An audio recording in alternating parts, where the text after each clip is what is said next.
आज की वीडियो में हम शुरू करेंगे chapter 3 pair of linear equations in two variables. नाम से ही पता चल रहा है, यानी लीनियर इक्वेशंस का पेयर होगा जिसमें दो वेरिएबल्स होंगे। मान लो एक इक्वेशन है a1x plus b1y plus c1 बराबर 0, a2x plus b2y plus c2 बराबर 0। कोई भी इक्वेशन हो सकती है, जैसे ये इक्वेशन दे रखी है, ये linear equation in two variable हो गई और दो इक्वेशन हो गई, यानी पेयर हो गया। अब इनके ऊपर ही हम चर्चा करेंगे। चर्चा क्या करेंगे, इसमें हम चैप्टर में इनके सॉल्यूशंस के बारे में पढ़ेंगे। हमने पढ़ा था पहले कि अगर एक ही लीनियर इक्वेशन है तो उसके इनफाइनाइट सॉल्यूशंस हो सकते हैं। हमारे पास दो लीनियर इक्वेशन दे रखी हैं दो वेरिएबल में, तो उसके क्या सॉल्यूशन होंगे।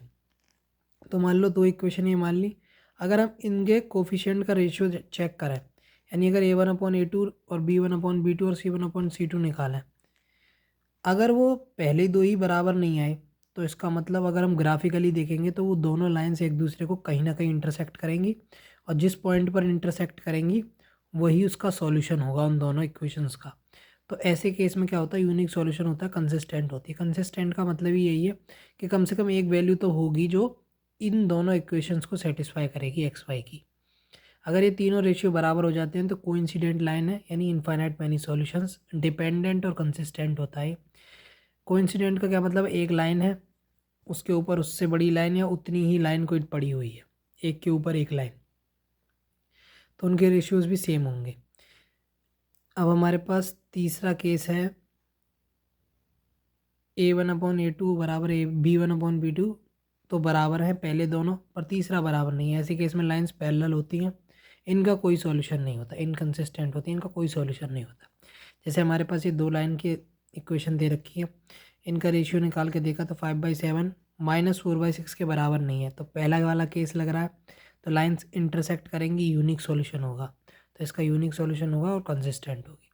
अब हमारे पास एक क्वेश्चन है, half the parameter of a rectangular garden whose length is 4 meter more than its width is 36 meter, find the dimension of the garden।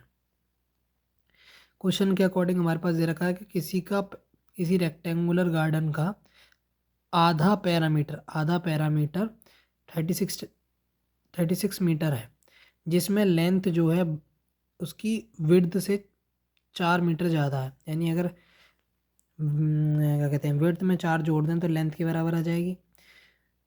तो इसको उठाकर यहाँ रख दिया, ये हाफ से 2 कैंसिल हो गया, ये 2 भी बराबर 32 हो गया, ये बी बराबर 16, और यहाँ से एल बराबर 20।